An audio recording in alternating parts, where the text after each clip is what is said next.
The ultimate question. Have you ever just stopped, maybe looking up at the night sky or just sitting quietly, and wondered, why? Why is there all this? Stars, trees, feelings, thoughts. Why is there anything instead of just nothing? It feels like a simple question, but perhaps it's the deepest one we can ask. For centuries, thinkers, philosophers, and scientists have explored this very question. Often, the answers point outwards. Some suggest a creator, a force or being that started everything. Others look to science, talking about the Big Bang, energy, and the laws of physics that govern the universe. And sometimes, people feel it's simply a mystery beyond our grasp. These explanations try to paint a picture of how things might have begun far back in time. Yet, for many of us, these answers might still leave a sense of incompleteness when we consider our own immediate experience of being alive, right here, right now. There is, however, another way to approach this profound question, offered over 2,500 years ago by the teacher known as the Buddha. His focus wasn't primarily on cosmology or a creation story. Instead, he turned attention inward, towards understanding how we experience the world and ourselves in each moment. How does something actually appear to us? What role does our own mind play in this process? The Buddha suggested that understanding the conditions that allow experience to happen right now is key. This path involves careful observation, seeing how things arise and pass away based on causes and conditions, and noticing our mind's reactions. It's a practical way to gain clarity and find a sense of peace amidst the constant flow of life. This perspective offers a different lens through which to view existence itself. Part 1. Why is there something?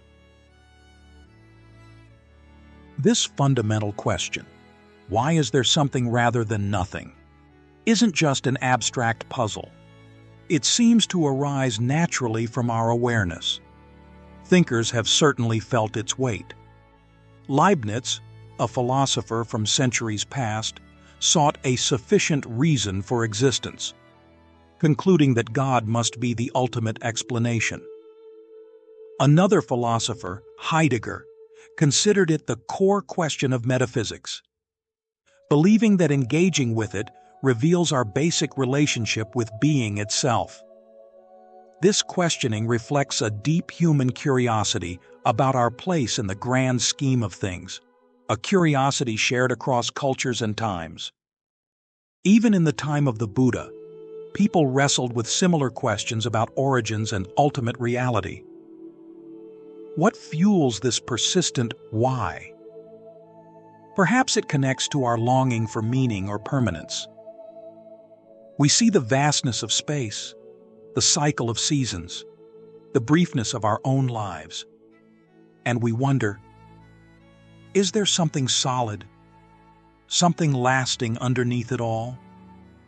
We search for an anchor, a sense of purpose or stability in a universe that seems defined by constant change. This search for a fundamental why differs in nature from the primary focus of science.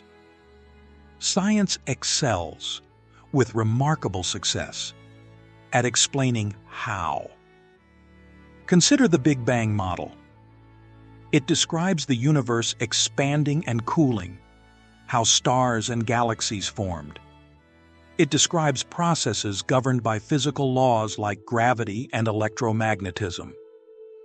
However, it doesn't typically address the absolute origin before the expansion, nor does it explain why these fundamental laws exist. Science operates powerfully within the framework of existence, describing its workings. The question of why there is a framework at all often lies beyond its current scope. So we see attempts to find a reason out there, an ultimate creator, fundamental laws. But the Buddha's path took a distinct turn, prompted not just by intellectual curiosity, but by the direct observation of dissatisfaction and impermanence in life. While acknowledging questions about origins, he saw limited practical value in speculating about unprovable first causes when immediate suffering needed attention. He recognized the limits of seeking a single starting point in the distant past or defining existence solely through external laws. Instead, he directed attention towards the immediate dynamics of experience. How do things actually come to be for us? How does the feeling of something, often tinged with unease or desire, arise in our consciousness moment by moment? His investigation shifted from finding a static, historical origin to observing the living present conditions, both external and internal, especially within the mind, that shape our reality and contribute to our suffering or peace. This focus on present conditions, driven by a compassionate aim to end suffering, becomes the crucial starting point for understanding his unique answer. Part 2. Where answers usually look. When searching for answers to why anything exists, people have explored different paths, often seeking a single ultimate source or principle. One path relies on the power of human thinking, using logic. Long ago, Aristotle observed chains of cause and effect, and reasoned there must be a prime mover, a first cause reached through logic. This contrasts with the Buddha's approach. While the Buddha also deeply analyzed cause and effect, the principle of dependent arising we'll look at later, his focus wasn't on logically deducing a single uncaused cause at the beginning of time. Instead, he emphasized observing the conditioned nature of phenomena arising and ceasing now, particularly how specific conditions lead to suffering, and how changing those conditions leads to its end. His path was less about proving a logical necessity and more about practical observation for liberation. Later thinkers like Immanuel Kant questioned if pure thinking could reach ultimate answers about origins. He suggested human reason has limits tied to experience. For Kant, questions about the absolute beginning fall into an unknowable area beyond our mental capacity. This resonates slightly with the Buddha's reluctance to engage in purely speculative metaphysics. He often set aside questions about the universe's ultimate finitude or infinitude, not because they were logically flawed, but because pondering them didn't lead towards ending suffering, which was his primary practical goal. His silence on certain metaphysical points stemmed from a focus on what was observable and useful for spiritual practice. Another major path uses scientific observation to describe how the universe works. Science maps out processes based on discovered physical laws, like Einstein's theories describing gravity or physics describing activity at the smallest scales. It powerfully details the what and how of the existence we can measure. The Buddha, too, was a keen observer, but his primary field of observation was the mind and its relationship to experience.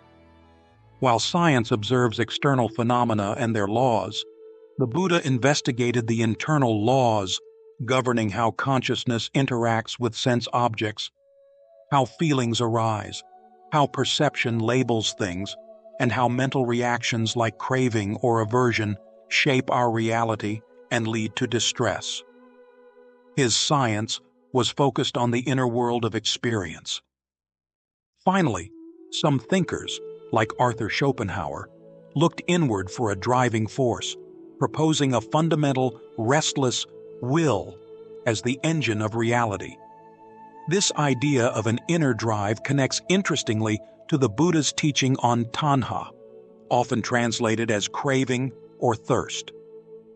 The Buddha identified tanha as a powerful inner force, a key condition driving the cycle of suffering and rebirth. However, there's a crucial difference. While Schopenhauer saw the will as a fundamental, perhaps unchangeable aspect of reality, the Buddha taught that tanha, although powerful, is a condition that arises based on other conditions, like feeling and ignorance. And because it's conditioned, it can be understood, weakened, and ultimately ceased through insight and practice. The Buddha's path offered a way out of the suffering driven by this inner thirst, unlike Schopenhauer's more pessimistic view. Each of these Western approaches offers valuable perspectives, but the Buddha's consistent focus on observable present conditions, the mind's role, and the practical aim of ending suffering sets his path apart. Part 3. The Buddha's Clue. Everything depends. Having seen how different paths often search for a single ultimate reason or describe the how of existence through external laws, the Buddha offered a different kind of clue. His insight directs our attention away from a fixed starting point and towards the dynamic way things actually come into being, moment by moment. The key, he suggested, lies in understanding conditions. This core principle is known in the early texts as paticca samuppada, often translated as dependent arising or conditioned genesis. At its heart, it's a very simple but profound observation. Nothing exists all by itself, completely independent and unchanging. Everything we experience, every object, every feeling, every thought, arises because certain conditions are present. And just as things arise due to conditions, they cease when those conditions change or disappear. Nothing comes from nothing, and nothing exists in isolation. It's all interconnected. Think about something as simple as a candle flame. For the flame to exist, several conditions need to be met. You need the wax of the candle, a wick, and oxygen in the air. If you take away the wax, the flame goes out. If you smother it and remove the oxygen, the flame goes out. If the wick burns down, the flame ceases. The flame doesn't have its own separate, independent existence. It depends entirely on these conditions coming together. Its existence is conditional. This isn't just true for flames. The Buddha pointed out that this principle applies to everything, including our own experiences. The way this principle is often expressed in the texts captures this dynamic flow. When this exists, that comes to be. With the arising of this, that arises. When this does not exist, that does not come to be.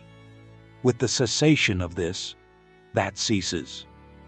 This isn't just describing a chain reaction that happened long ago, like one domino knocking over the next in a historical sequence leading to the present.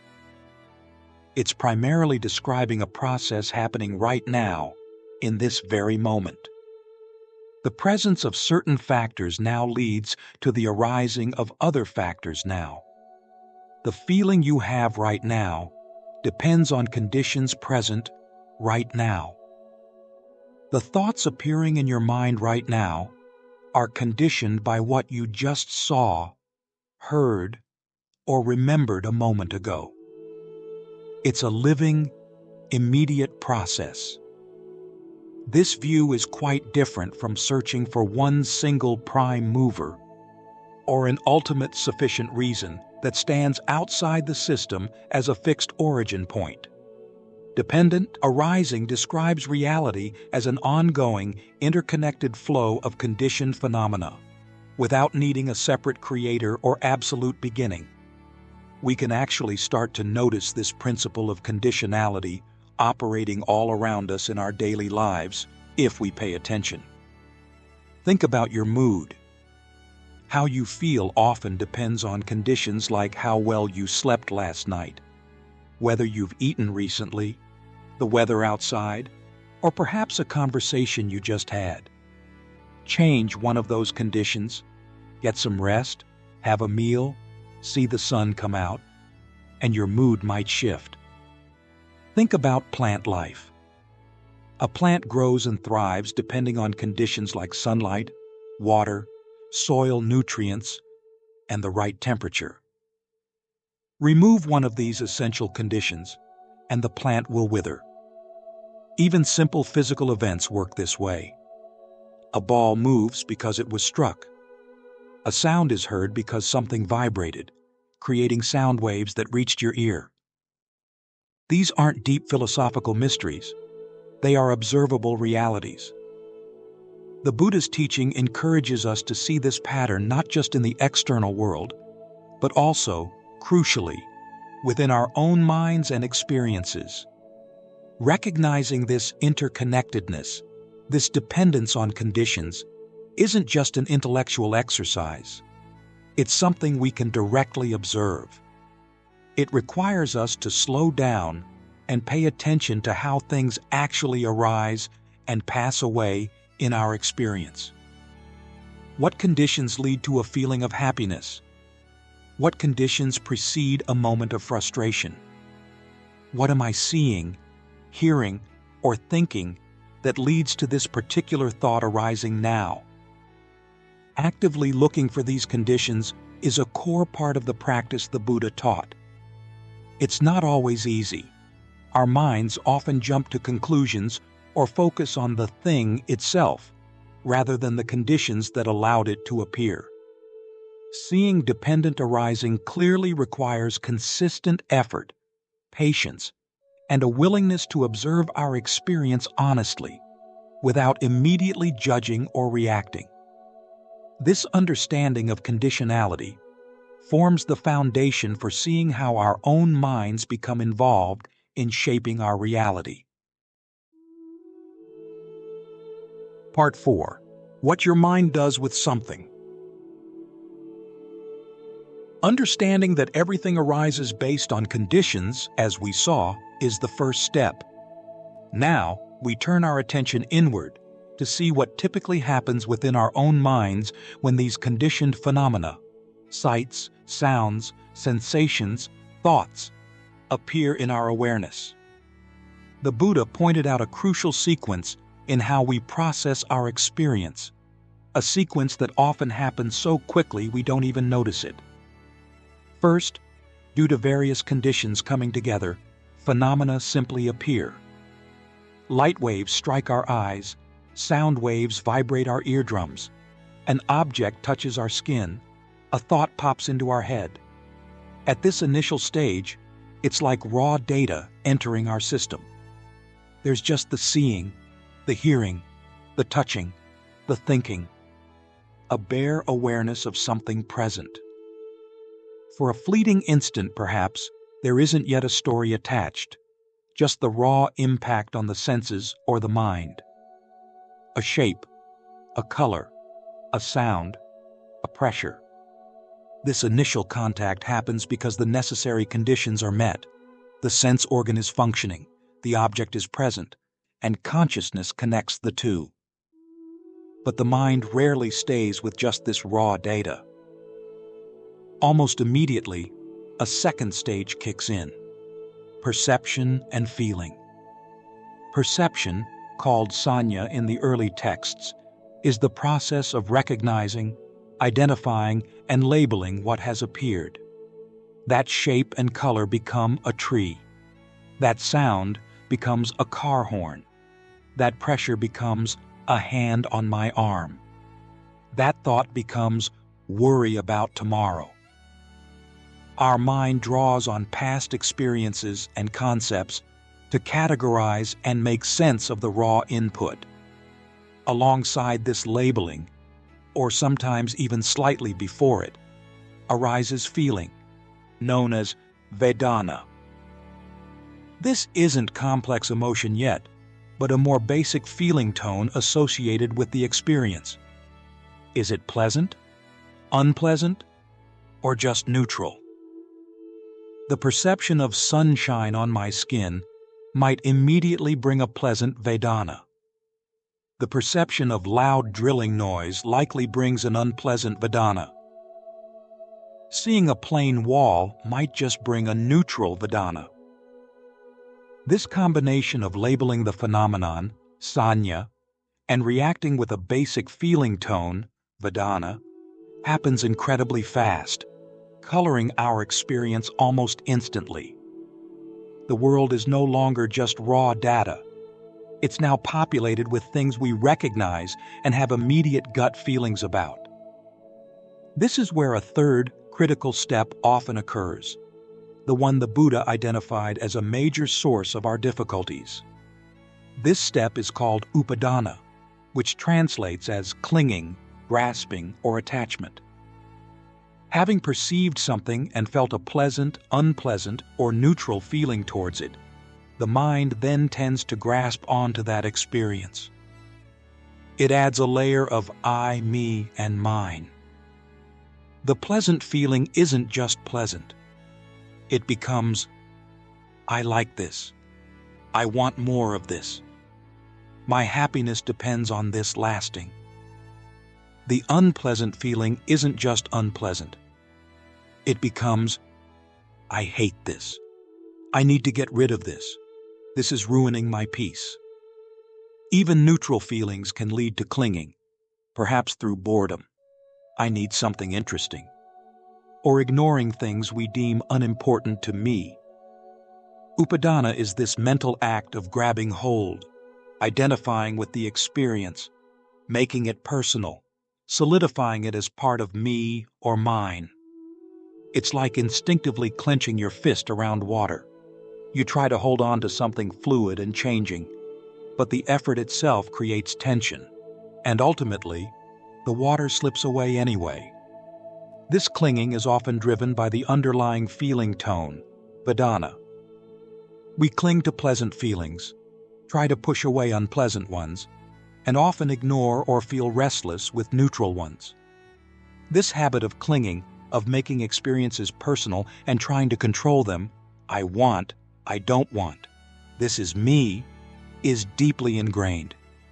It's the process by which the conditioned, flowing nature of reality gets mentally solidified into fixed things that we relate to with desire or aversion. Recognizing this deep habit of upadana in action requires honest and patient self-observation. It means watching how our mind reacts to sights, sounds, feelings, and thoughts. Do I immediately want more of this pleasant feeling? Do I tense up against this unpleasant sensation? Do I start weaving stories about me and my problems around a particular thought? Seeing this process clearly, without judging ourselves, is essential. It's the beginning of understanding how our own mental habits contribute significantly to our sense of struggle, stress, and dissatisfaction. It shows us that our experience of something isn't just about what's out there. It's profoundly shaped by what our own mind does with it. Part 5. The Buddha's Answer, Seeing Clearly, Letting Go. So, we've seen how things arise based on conditions, and how our minds typically react by labeling, feeling, and then clinging to those experiences. This brings us to the heart of the Buddha's perspective on that deep question we started with. Why does anything exist? His answer isn't about a moment of creation long ago, or an external force imposing reality upon us. Instead, it points directly to the process we've just explored. The Buddha's big answer, in essence, is this. Things exist in our felt reality as solid and meaningful parts of our world because of a two-part process. First, conditions cause phenomena, sights, sounds, thoughts, feelings, to constantly arise and pass away. Second, our minds habitually cling, upadana, to these fleeting appearances, grasping onto them, identifying with them, giving them a false sense of permanence and personal importance. This is me. This is mine. I need this. I hate this. Existence, particularly as a source of struggle or dissatisfaction, is intimately tied to this combination of conditioned arising and mental grasping. This view offers a dynamic understanding of reality as we experience it. It's different from seeking a single static reason out there, like an ultimate creator or first cause that set everything in motion once and for all. It's also different from simply saying the ultimate origin is unknowable, a mystery beyond our reach. The Buddha's insight focuses on the presently occurring conditions, both external and internal, especially the mental habit of clinging, that continuously shape our sense of something being here. The problem of existence, the suffering often associated with it, isn't inherent in the phenomena themselves, but arises largely from our habitual reaction of clinging to what is inherently impermanent and conditioned. Understanding this isn't just about agreeing with an idea intellectually. The real aim is experiential insight, seeing this process happen within ourselves. It's about noticing, through direct observation, how conditions lead to feelings, how feelings trigger craving or aversion, and how this clinging leads to tension, anxiety, and dissatisfaction. The teaching of dependent arising outlines this chain clearly. Clinging leads to further becoming, birth, aging, sorrow, lamentation, pain, grief, and despair. Seeing this link clearly, understanding how grasping onto impermanent experiences inevitably leads to suffering because those experiences will change, allows us to start loosening that grip. Liberation, in this context, means freedom. It's the freedom that comes from understanding this process so deeply that the habit of clinging weakens and eventually dissolves.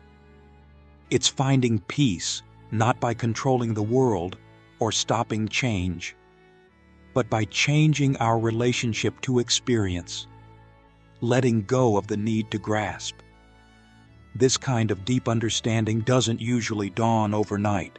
It unfolds gradually through sustained practice. The path the Buddha laid out involves cultivating certain qualities, developing ethical conduct, living skillfully and harmlessly, training the mind in concentration and mindfulness, paying careful, non-judgmental attention, and developing wisdom, seeing directly into the nature of experience, including impermanence and conditionality.